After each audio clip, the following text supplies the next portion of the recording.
Okay, welcome everyone to the third Maastricht Centre for the Innovation of Classical Music, MCICM Corona Conversation. This one about engaging digital audiences. So we've got a number of speakers lined up for you this afternoon or morning, depending where you are, and all looking at this issue from quite different perspectives, but hopefully in the conversation we'll find some common ground and some interesting things to talk about. Without too much further ado, we'll get stuck in, and first of all we're going to John Hargreaves, who was the artistic lead on a project called the Online Orchestra between 2014 and 16. And John is also the artistic director of the Nevis Ensemble, which is Scotland's street orchestra, and a conductor. So we'll just go over to John first of all for the first pitch. Thank you, Neil, and thank you very much for having me. I'll just see if I can share my screen as I have a PowerPoint lined up. Hoping everybody can see that. Yes. Thank you, Neil. So I've called my project "Where Does a Digital Audience Sit?" And I mean that title both sort of figuratively and, as you'll see, literally. And really, I just want to tell you about the project and sort of what we did, and hopefully reflect on the implications for digital audiences. So, Online Orchestra happened between 2014 and 2016, and it was a response to the installation of fibre optic broadband in Cornwall in 2013. Cornwall's got actually quite a long history of innovation in terms of telecommunications, like the first transatlantic radio broadcast was from Cornwall and so on. So it's, you know, it's quite a kind of innovative place from that point of view. And perhaps part of that is because Cornwall has lots of kind of isolated communities. So the idea behind Online Orchestra, or the motivation, was to connect isolated musicians and communities through large-scale ensemble music making, which of course, as is well documented in the research, has many health and well-being benefits. And at times of lockdown, such as now, of course, you know, there are obvious benefits. An important part of that, of course, is accessibility. We were very determined only to be using off-the-shelf hardware on the basis that, you know, you can log on to the network, or if things were passing through a domestic internet connection was the sort of condition that we set ourselves. There are other, you know, online performance research actually kind of happens quite a lot, but it tends to be using very, very high speed networks and specialist equipment in specialist research centers and so on. And our point was actually to make things accessible, use the internet to make things accessible rather than exclusive. So the approach we took was we developed technology. We developed the technology in tandem, working technologists, composers and performers all working together over the course of the 2 years, directed towards a big performance event at the end of the research period. Here is sort of what we ended up with. We ended up with an orchestra after, you know, various discussions that looked like this. I conducted from the University of Falmouth. We had a string section and a choir based in Truro, which is the county town of Cornwall. We had a brass band on Mullion, Lizard Point. This is the southernmost point in the mainland of the UK. And actually here is where the flute choir on the Scilly Isles actually played in the middle of the sea there, actually literally off the map in this representation. So I'll just move on to the next slide. Sorry, that's the next slide. So I have, sorry, there's a spelling mistake there, performance, that should read. I have a video of some of the performances, sorry, just about a 1 minute clip. And what we were keen that all the musicians should see and hear each other in, as they would perhaps in an orchestra, although again, that's a question. And there will be live audiences in each location. So I'll just play you this this extract. It's about 1 minute long. And if there are problems, then do interrupt me, Neil, and I can put it in the chat for people. I can put a link in the chat. So here goes.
So yes, this was an extract of In C Cold Lyonesse by Professor John Pickard, which was written especially for the performance.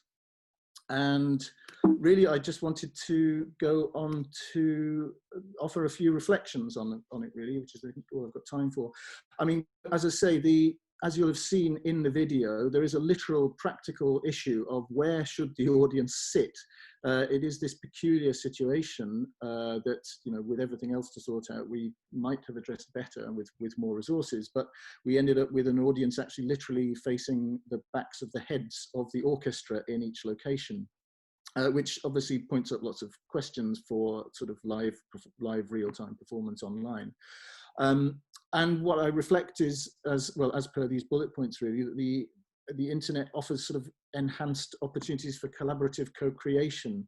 It's far more readily a space for working together to make things than it is to watch things, as it were. And yes, I think this is the point. Online musical activity is increasingly more common, although as per the idea of working together to make things, performance is rather a means than an end.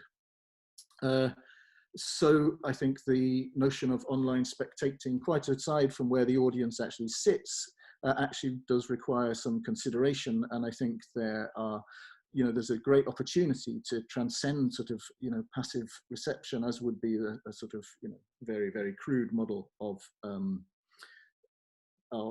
a concert experience, perhaps, or else, I mean, if it's just a case of sitting and watching a performance, then one might as well just stream a recording or watch YouTube or something.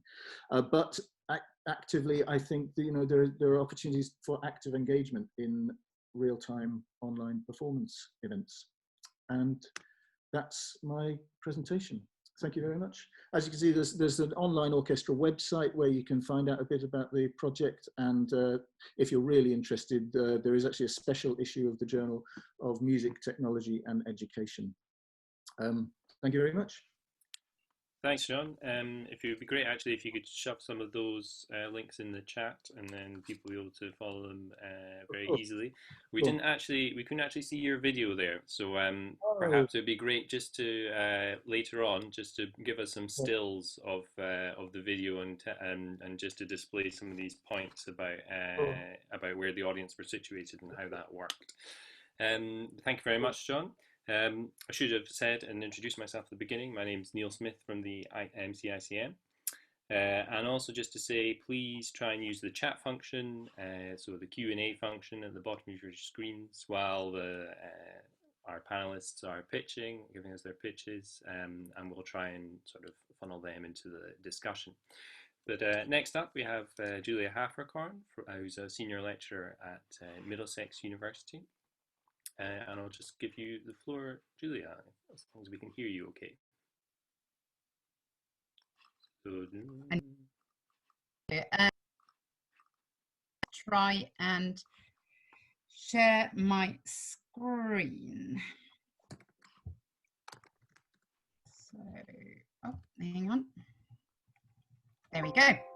Okay, so as I said, my name is Julia Haferkorn. I work at Middlesex University, where I'm the program leader for the MA Classic Music Business. And I'm going to talk about live streaming and audience engagement, particularly during the time of COVID-19. So live streaming of classic music concerts has increased since the pandemic started, particularly during lockdown. There were quite a few initiatives. So I just picked some of them, particularly from Germany and from Britain. So one of the ones you might have come across were the performances by the Russian-German pianist Igor Levit. And what he did was he did daily 30-minute concerts on Twitter.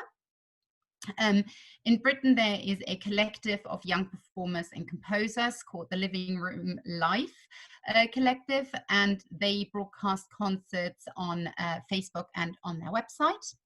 the British-Irish violinist Daniel Hope did a concert series called Hope at Home, which was a rather professional and commercial almost looking series, which was done in collaboration with Decca and was broadcast on Arte and on YouTube. And more recently, Wigmore Hall started doing live stream concerts daily throughout June, and they were lunchtime concerts, and they were broadcast on Twitter and also on their website. Audience engagement. One of the important things to say is that there's different audience behavior depending on whether a performance is streamed live or if a recording is streamed. And Facebook published some data a couple of years ago about their live Facebook live videos. So on average, the audience spends 3 times more time watching a live video compared to a video that is no longer live. It also said that audience members comment over 10 times more on Facebook live videos compared to recorded videos. And so I think the important takeaway is that live streaming gives audiences the chance to share the moment, let's call it, with performers, and to be part of a community in real time. So what does the audience engagement during live streams look like? These are just some examples. I only have 5 minutes that I'm trying to stick to, so I'm just picked out a couple of things. So you can, during live stream performances, one of the ways of engaging is that you make live comments. So if you have a look on the right, you can see this is literally a screenshot I took from a performance that Nicola Benedetti gave, I think it was 6th of May on Instagram, and there she's playing Elgar, and you've got lots of different people commenting, saying things like, it seems that your violin is crying, or it's just so beautiful. So it's very much this this real-time emotional response to the performance that is shared.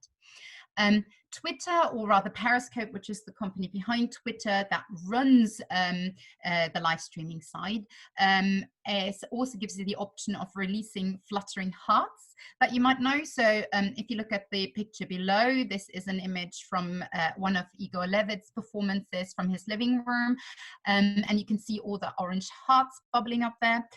But what you also have is, again, the possibility to comment, and there you see that people are very excited to share where they're from. So this was just before he started actually performing. So this is about saying hello from Düsseldorf, hello from Switzerland, and so on and so forth.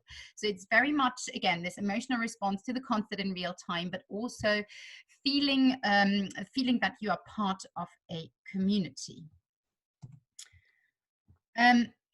Audience engagement is a two-way communication, though, and it's also really important to consider the performer perspective in this. And a lot of feedback from performers is that they don't really like giving live stream performances because they can't tell, they don't have feedback from the audience. They can't see or feel what their audience is doing. And this is really interesting because technology is moving really fast, and we've got new developments all the time. So last month, for example, there was a new app which is called Youp, which allows the performer to see all audience members. I mean, this is obviously a very high-tech solution. This is the picture on the left, where you have a screen and all the individual pictures of the audience members. But you can also have a more low-tech solution, I guess, where you just have one screen. So this is what we're doing at the moment when you actually share an experience on Zoom. This is just, obviously, this is not a classical music performance, neither of them are, but you can see your audience members just at the top. So there are different options for the performer feeling engaged too. Now, I would say very importantly that the audience behavior, and also in part the performer behavior, changes when classical music concerts are being live streamed. And I think one thing I have observed, and this is anecdotal evidence so far, but I think it's very clear and obvious that when viewers view live streams, they dip in and out of the performance. So they might not stay for the whole hour, but they might switch in and out, dip in and out, depending on the immediate like or dislike of a piece, or on external circumstances. Quite simply, that maybe somebody walks into the room or their mobile phone rings and so on. For the performers, this is obviously something that they perceive very much as a negative, because as a performer, especially as classical music performers, I would argue, you're very used to having the 100% full concentration on the performance. So yes, that is a negative, but on the other hand, I would argue that this is also an opportunity.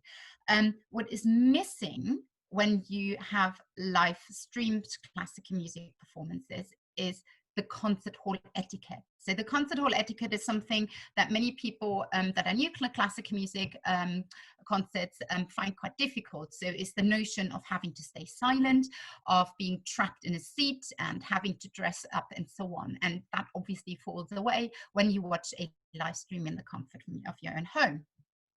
Interestingly, what's also happening is that during the live streams, performers, classical music performers often choose to talk to their audience. And this is something that still doesn't happen that often in classical music performances, more and more, but not that much. And it creates a stronger connection with the audience, a more direct engagement.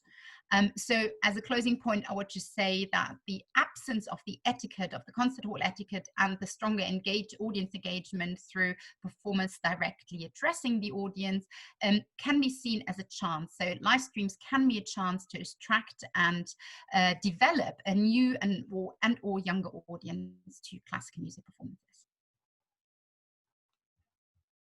And that was it. Thank you very much, Julia. Lots of really fascinating points there. And again, if you have any questions, please do keep them going in the chat or using the Q&A function. Next up, we have Alejandra Solis, who is the Business Development Manager for Idagio, which is a premium, one of the main classical music streaming sites. So to give us an insight from people who are already active in the digital sphere before coronavirus hit us. So Alejandra. Yes, thank you, Neil. That was a great, actually, introduction to the audience world by Julia. And we've actually created one of the places where you can watch live performances, and it will probably add it to Julia's list in the future, and we branded it as the Global Concert Hall. And you remember that in February, when everything started shutting down, artists were, forced to stay home, forced to stop everything that they were doing. And one of the artists that we became closer to was Ana de la Vega. Ana de la Vega is an Australian flutist who was among the first ones to participate with us and say, guys, I want to do something. There's an audience out there. I was just about to kickstart my career in the United States. I've been working on this for 15 years. I was training, riding horses in Australia, and I gave up my life in Australia to play the flute. And now everything is sort of on pause. So what should we do? I wanna share a quick extract of what she came up with, because this is what the Global Concert Hall started as. Hi, I'm Ana de la Vega, and welcome to my very first episode of my series Flute Reboot with Idagio Live. I'm ringing in from Hamburg, and I'm so excited to share the wonders of this fascinating instrument with you, which I've been passionate about and in love with since I'm 7 years old. The flute has an enormously rich history and function throughout time, which I can't wait to share with you.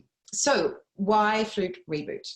The flute is the oldest instrument in the world, and it's the only instrument which has appeared in nearly every culture and ethnic group from prehistoric times until today.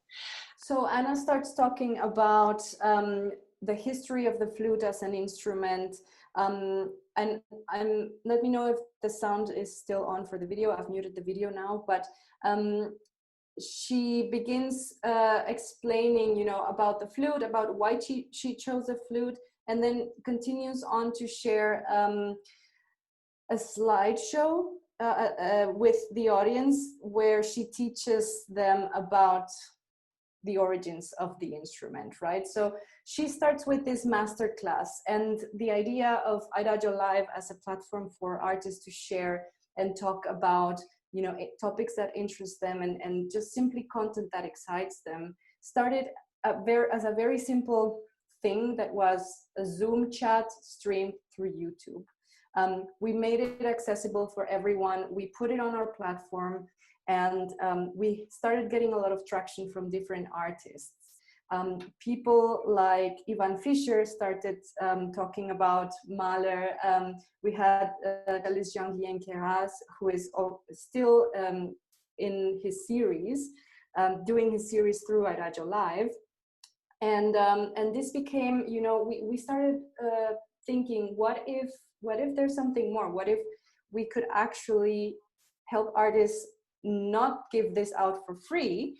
And that's when a second very talented female artist approached us, who is Mary Samuelson. And Mary was like, hey guys, I'm very interested, but we need to ticket this somewhere. We need to make sure that this is not for free for the audience. So the first ever concert that we streamed live on the Global Concert Hall was with Mary Samuelson. She did a heavy promotion on her social media, and we sold tickets through Eventbrite, and we put the event on Eventbrite, but we were ticketing. Yes. I think we were getting some of that audio through. Yeah, there we go. Sorry. We were ticketing the event, and we set up a model where 80% of the ticket sales went to the artist, and the platform Adagio and the Global Concert Hall gets 20% for handling the stream. So this is the first the start of the Global Concert Hall. Now we have more concerts with, for example, we've had the Vienna Philharmonic concert with Zubin Mehta and Maggio Musicale, and we continue to build the programming throughout the summer and next season with different partners. So this is what I can share with you today, and I'm really excited to get the conversation going. Thank you very much, Alejandra. That was a really interesting insight into kind of the streaming world and what the sort of near future holds for that. So our final pitch is from Mike Verberg, who is the director of an Institute for Cultural Heritage, and so it'll be interesting to digital cultural heritage. So it'll be interesting to now get that final perspective. So over to you, Mike. Yeah, thank you. So, as the others, I will share my screen.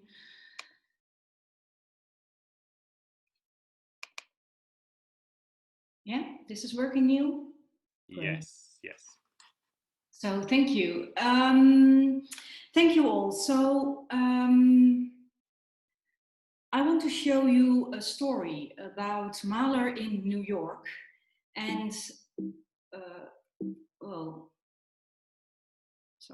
I had to do this. Mahler in New York. And Mahler, he arrived in New York City in 1908 to conduct the New York Philharmonic.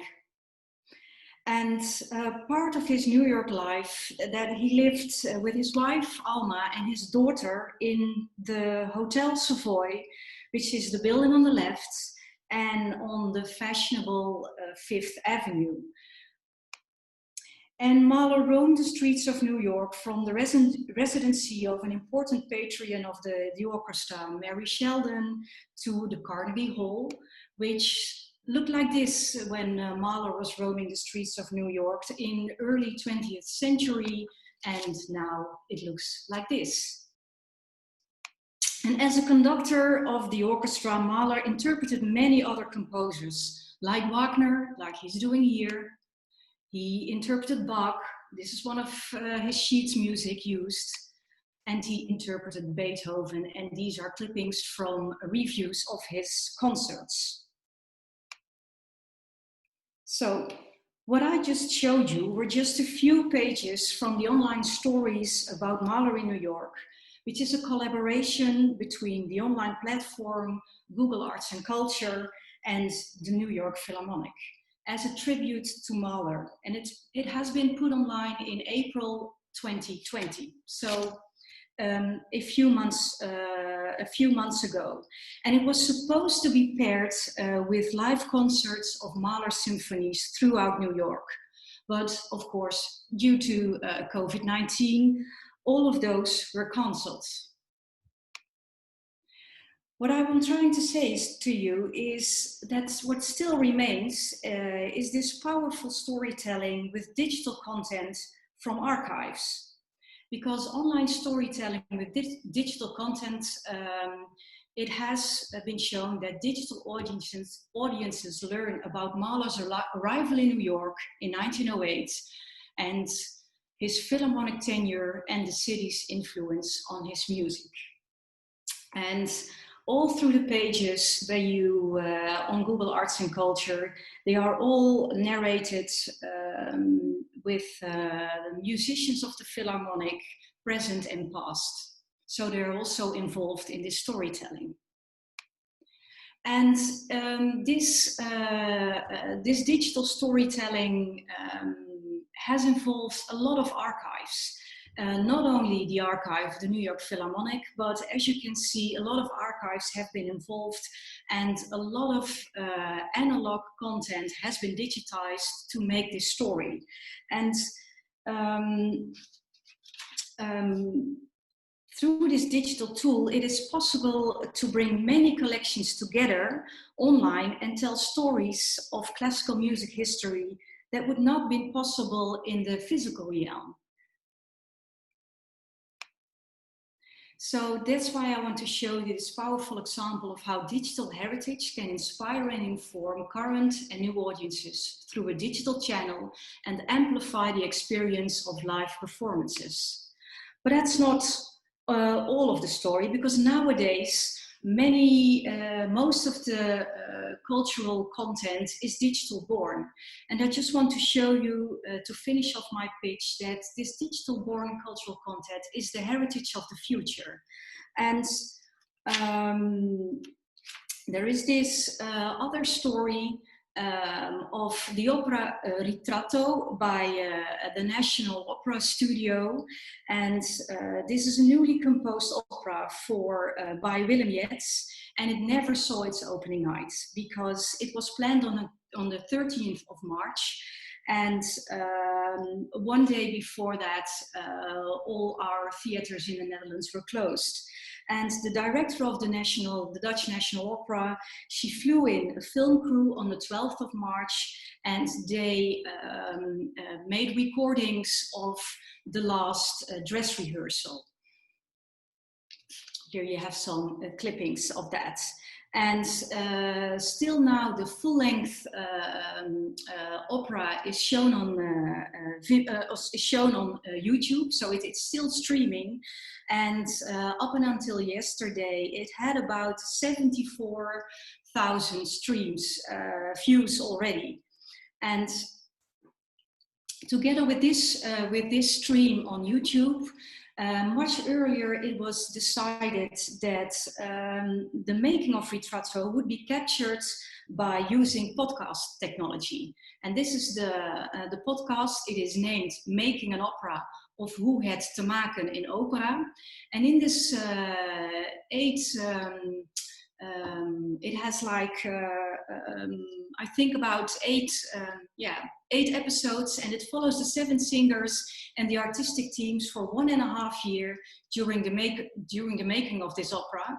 And its punchline is, producing an opera is as dramatic a process as the content of the opera itself. And I just want to show you the reviews that I saw on my iPhone podcast app.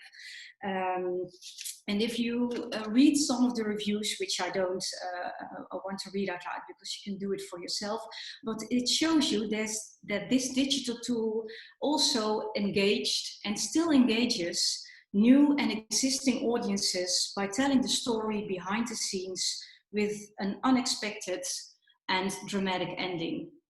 And this is going to be like the stream of the opera and the podcast. I think that is an important part of digital heritage of the future.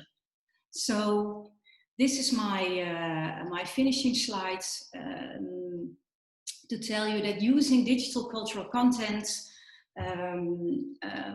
from your archive and to include other archives is telling stories in combination with live performances can enhance audience engagement in classical music.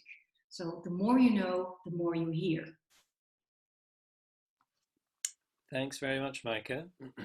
Really, really interesting perspective again. So I'll kick off the conversation by asking a question that Inka Maria Nyman has asked of Julia, but I think there are lots of points here actually which will be interesting for everyone. And if I may, I'll split this question into two a little bit as well. But what Inka Maria says is that at the moment, the etiquette of concerts, dressing up, having cognac during the interval and sitting quiet is what many people, regular attendees are missing about concerts. So what people are sort of hankering after is the trappings of concerts. And I want to just expand that a little bit to ask sort of what should the conditions of audience be for these, for example, a live streamed concert. And people often are trying to create events out of these concerts. They're trying to make it feel special in some way. And it's just how that contrasts with other digital media, for example, pop songs, which are perhaps better to be listened to on the move, wherever you go. So just if we could concentrate on kind of, first of all, just what the experience is like in the house or wherever these are being listened to. Julia. Okay. Well, it's the social experience that people are after, and it is a new dawn. It is a new age, and I think the live stream concerts have been much more prevalent in commercial music and popular music. And so classical music is coming to it slightly later and is maybe forced to come to it because of the pandemic. So I would say what we're seeing at the moment is a change in behavior, and it's also new behaviors, and there is no right or wrong. It is just finding out, individuals and communities finding out how they want to engage with it.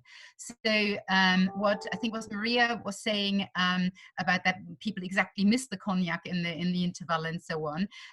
Absolutely. What some people have started to do is this depends on the country and what is possible, that they bring together friends and they have, a proper get together where they do dress up and where they actually have a special meal before or after the live stream performances. So this is something that's happened quite a lot.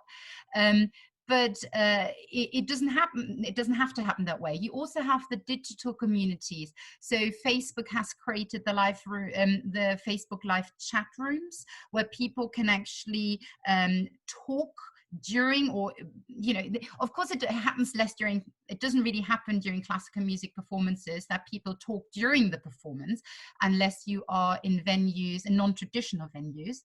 So when you're not in the concert hall. But if you do want to exchange your thoughts in the interval or so on, you do have digital spaces as well. You have breakout rooms on Zoom that you could use. You also have Facebook Live, the new chat rooms. One of my colleagues is a jazz pianist, and he's doing a tour of the UK at the moment, where he actually collaborates with different venues. So you have the community of audiences in specific geographical locations, and they kind of communicate and have that social experience again digitally as part of chat rooms. Yeah, that's really interesting. The idea of a sort of virtual tour, I find very interesting, just in terms of this question of place. And you also mentioned that in terms of people wanting to say where they're from. If I could sort of throw that to Alejandra, how does Idagio sort of expect people to listen, or are you not so bothered about? Yeah, so what we've understood was that while platforms like Medici or Fidelio or even the digital concert hall of the Berliner Philharmoniker have an archive, we thought about making the performances available for 24 hours after the stream starts. That gives it the sort of scarcity sensation and makes it special for people, because I think that people like to go to concerts because it's a one in a lifetime experience sometimes, or it's a very special moment that, you know, even if the program is played again in 2 weeks from now, the overall experience will not be the same.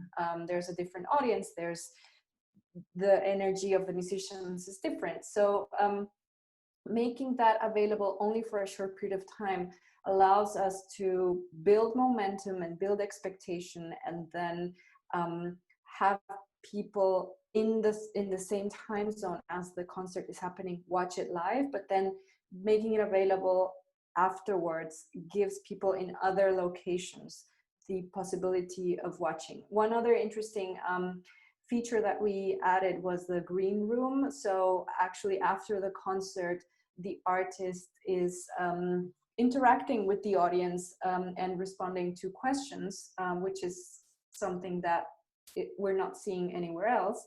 And people are reacting quite positively to that.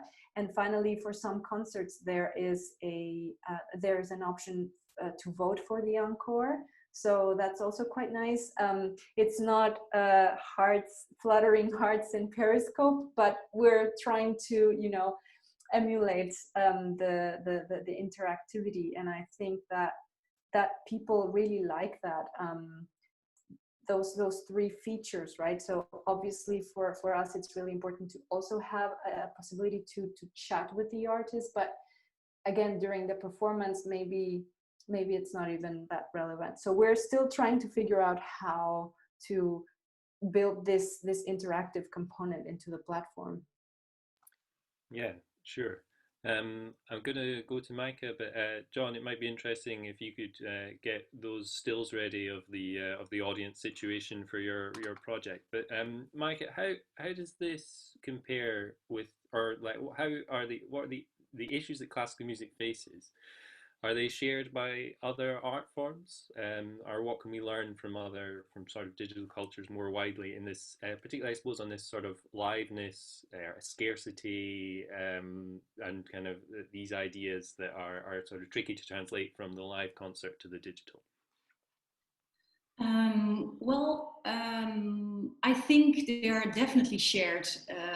If you look at the more traditional performing arts like ballet or modern dance or the theater, if I just look at here in the Netherlands, like for now, it's been a month that all the theaters have reopened, and only for 30 people for the first month. And now, since yesterday, they're open for more people, as long as the 1.5 meter has been protected. And what you see is that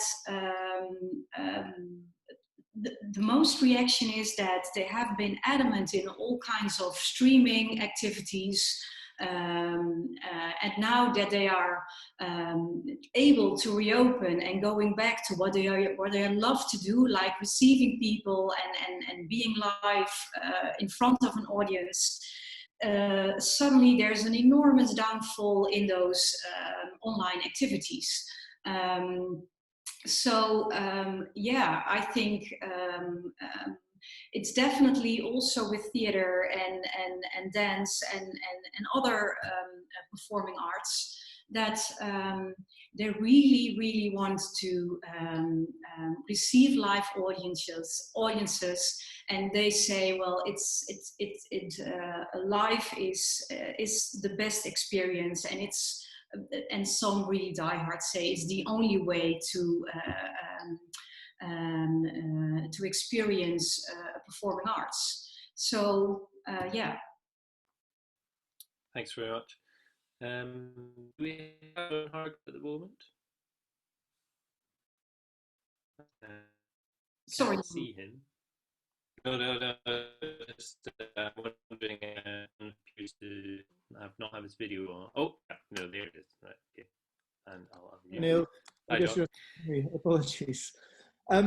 So yeah, I've only managed to actually sort of screenshot one image, which will be one of the locations that I was saying. I'm so sorry it didn't work. I had no idea whilst it was playing. It must have been really quite awkward. So here is, if I just share, I'll share you the still image. I'll share my PowerPoint once more. There we are, and here it is. So this is what I'm talking about. This would be a view from the front row of the audience in Truro Cathedral. And what I was talking about really was, this is, you can see here's the technology setup. These are singers here. This is the choir.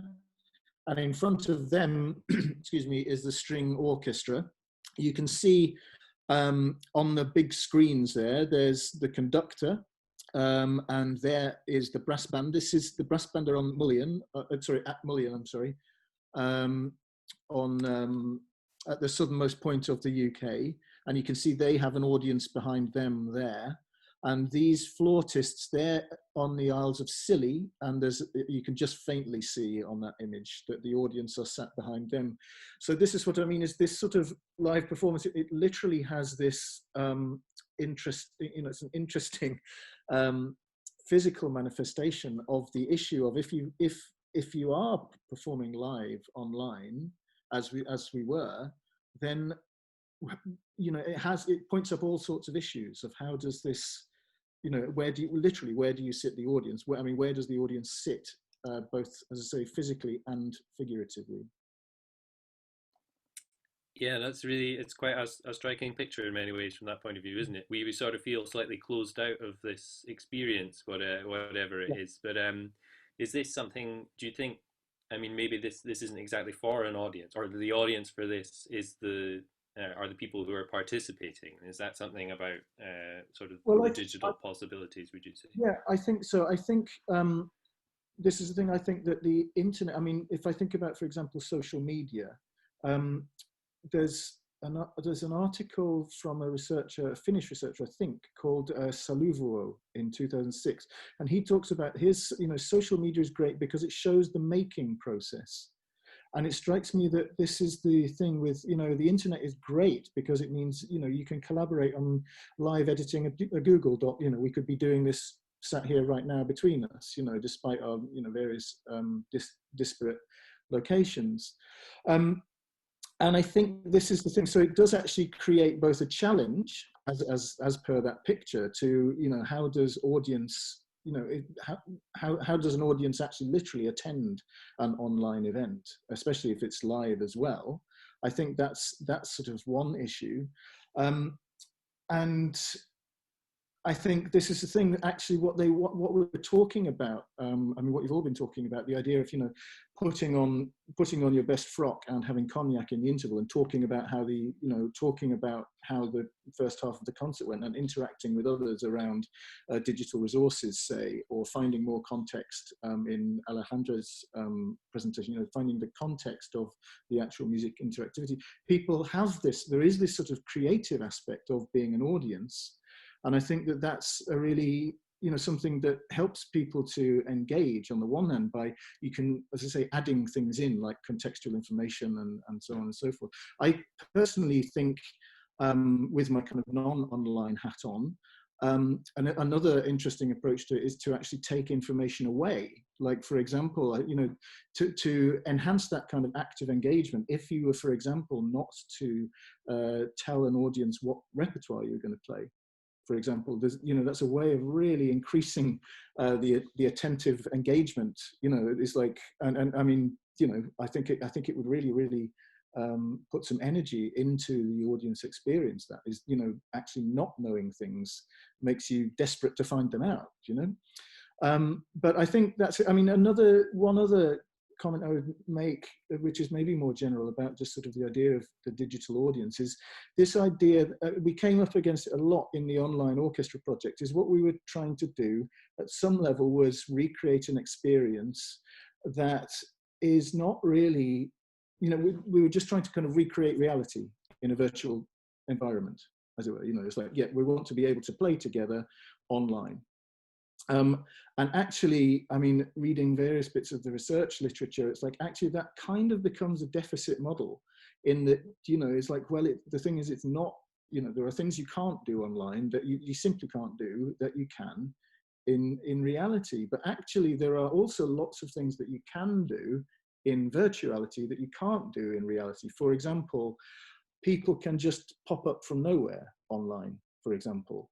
Or, you know, you could hear, if a performance or an artifact is streamed from 3 places, then it's a different experience to listen to 2 of those than it is to listen to all 3. And it might be, for example, that platforms could offer the same piece of music, and you choose which experience, you know, by, as I say, by cutting out one of the channels, for example, or whatever it happens to be. I think engaging digital audiences offers all sorts of opportunities for, you know, rethinking.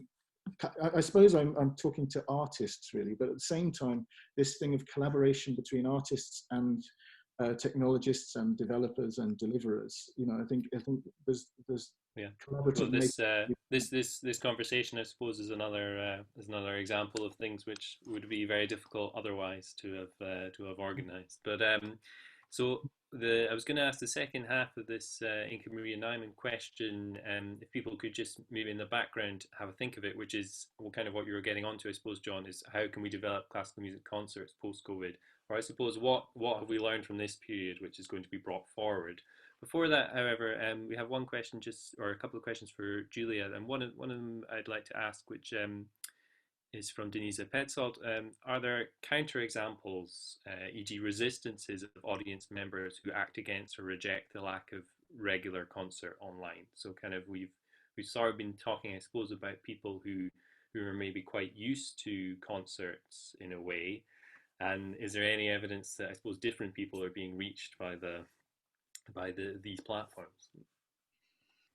Yes. So with classical music, it's very interesting. You've got your established audience. I mean, I'm generalizing here, but you've got your established audience that very much likes the way things are, who actually really appreciates the concert hall etiquette, you know, who likes it as a specific social experience and doesn't actually want to have anything changed. And that's absolutely valid. You know, I wouldn't try to convince anybody to try and do things that they're not comfortable with. So when I'm talking about audience engagement in a new way, I could see how this would be slightly grating to people who are very used to a particular concert hall experience. So this is what I meant by the new dawn. It's going to be very interesting to see if the digital experience can cater for the established audience as well as make things possible for a new and possibly younger audience. So it is something we're still in the middle of this experimentation. So, and I don't know, obviously, I can't see into the future. The one thing I would say is some people have said to me, well, classical music audiences are often over 65 or so on, and they aren't very comfortable with the digital experience. Well, my counter argument would be during the pandemic, especially during lockdown, the vast majority of people in their 70s, 80s, and 90s were able to figure out how to communicate with their families online. So I think it's I do think we should give people credit and actually say everybody and anybody, regardless of age and background, is able to experience something new, even if that's digitally. So yeah, the South Netherlands Philharmonic in the South of the Netherlands, they have amazing uptake actually on their online running around concerts. I can't remember the precise figure, but it was well over. It was around 75%, I think, or something like that. Despite the fact that their audience, so digital skills are not just for the young. This is obviously. Also, one thing I forgot to say. Sorry. I can completely understand that some people might find it grating to have the fluttering hearts, or the shout outs, saying I'm from here, I'm from there. I appreciate that. Absolutely. This is not for everybody. There are different ways of engaging. And I found it interesting. So on Twitter during the Wigmore Hall performances, there weren't very many concerts. Sorry, there weren't very many comments live. You know, there were lots of hearts, but hardly any comments, because people seem to really focus and take it in the concert. So there are different ways of engaging, but I always make the argument that we should not say that one is more valid than the other. They're just different. Sure. Yeah. Yeah. So maybe an option to get rid of the hearts then, depending on people. Absolutely. So I think Micah has a point to make. Yeah. Julia, that is also depending on which channel you choose, because on Twitter it's very usual that people have hearts, etc., etc. But if you have like what Alejandra is telling me, that's a more that's another totally different context and background. So I can understand that you say, well, we don't add the fluttering hearts, but we have different possibilities. So that's also the beauty. You can choose the channel and look into the kind of audiences that are on that typical channel where you are thinking about. So I think that's great. Yeah. Mike, I had a question, which was so, you know, say things do and can go back to normal, and you were talking about sort of the archives and documents being used to give a sort of context to performance. Do you see that as a valid route to go down? So even if you had a live concert, for example, there could be so much more of an offering around it, or even a digital. I suppose, how do you see the digital space functioning once we're out of, or if and when we're out of a sort of crisis mode? Well, I think it is really worthwhile to experiment in finding a balance between the two, and a balance where you use the digital realm and the physical realm so they can amplify each other. Because we see these new audiences who are not yet introduced to classical music, but we see how they spend so much time online. So I think it is very worthwhile to look into, and also think about, but what if a vast majority of the new audiences in about 10, 15, 20 years will not join us in a live concert hall because they don't want to be there at 8 o'clock and want to be offline for 3 hours in a row and not talk to each other. So you can expand the number or the variety of audiences by also expanding the channels where you are performing. So my guess would be that to be more resilient and resilient in the future, it is very worthwhile to experiment on online channels and combine them with your live performances, and see what works and what not works, and how the audiences perceive this performance online, and work accordingly. I think that's very interesting to do right now. Yeah. And I was really hoping that this COVID-19 would pivot this experimenting behavior. But to be honest, I see people going more backwards to what they know and what they really love to do. And I of course, I understand that, but I really was hoping that the experimenting online and supporting online activities by funders, etc., would continue. But I'm a little bit, I don't see that happening yet. That's maybe another conversation. I'm going to go to Alejandra last of all. John, we had a question in the chat about latency, and I know you have a slide about that. So perhaps if you could just make that available via link, if possible, that would be great. But Alejandra, we have another question here about kind of who is the target audience, and just finally, and if possible, reasonably briefly, I'd be interested to hear if you have seen that much change over this period in the Adagio audience.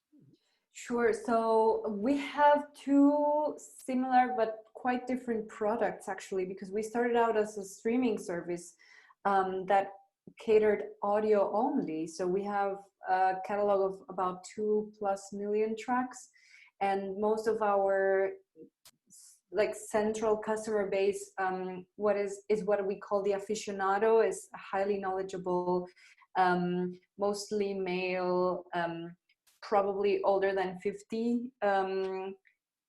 maybe Center European, also in the States, also in the UK, who is very knowledgeable in classical music, who enjoys it, who sits down and actually listens to the music.